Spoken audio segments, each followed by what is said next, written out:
In attesa dell'inverno e dell'avvio di una nuova stagione turistica, il Veneto può guardare con soddisfazione i risultati raccolti nei mesi estivi. Un bilancio d'oro quello del turismo nel 2015, per un valore di 17 miliardi di fatturato e oltre 60 milioni di presenze, che vedono protagonista non solo Venezia ma tutto il territorio regionale. Quest'anno è una stagione molto positiva, con incrementi che vanno del 5,6% rispetto alla stagione scorsa, ma sono particolarmente felice per alcuni settori come la montagna veneta, che quest'anno ha fatto degli incrementi del 10%, montagna che era in sofferenza negli anni scorsi, ma mediamente tutte le destinazioni venete quest'anno sono cresciute molto bene,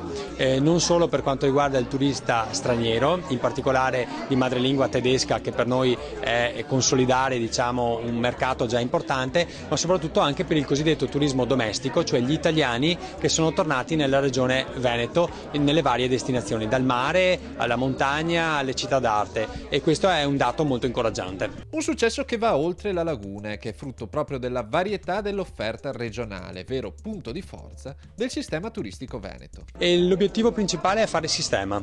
Noi dobbiamo mettere tutti gli operatori e tutti coloro che si occupano di turismo, e non solo, ma anche l'artigianato e il commercio, attorno a un tavolo per fare una promozione unica della regione Veneto, perché la regione Veneto non ha soltanto un monoprodotto, ma ha tante produzioni a disposizione, cioè abbiamo la montagna, il mare, i percorsi enogastronomici, molte cose da vendere. Questo è l'aspetto più difficile, ma anche l'aspetto più importante e emozionante, e quindi tutti insieme dobbiamo operare per una strategia unica del turismo a livello internazionale. Con un tasso di crescita quasi doppio rispetto alla media nazionale, il Veneto si conferma come la prima regione turistica d'Italia e guarda con cautela alla riforma del titolo quinto della Costituzione, che riporterà allo Stato le competenze in materia di turismo. E la regione Veneto è un'eccellenza da questo punto di vista, 63 milioni di presenze l'anno, prima regione in Italia, quindi va bene un coordinamento nazionale, soprattutto a livello di promozione turistica internazionale, però noi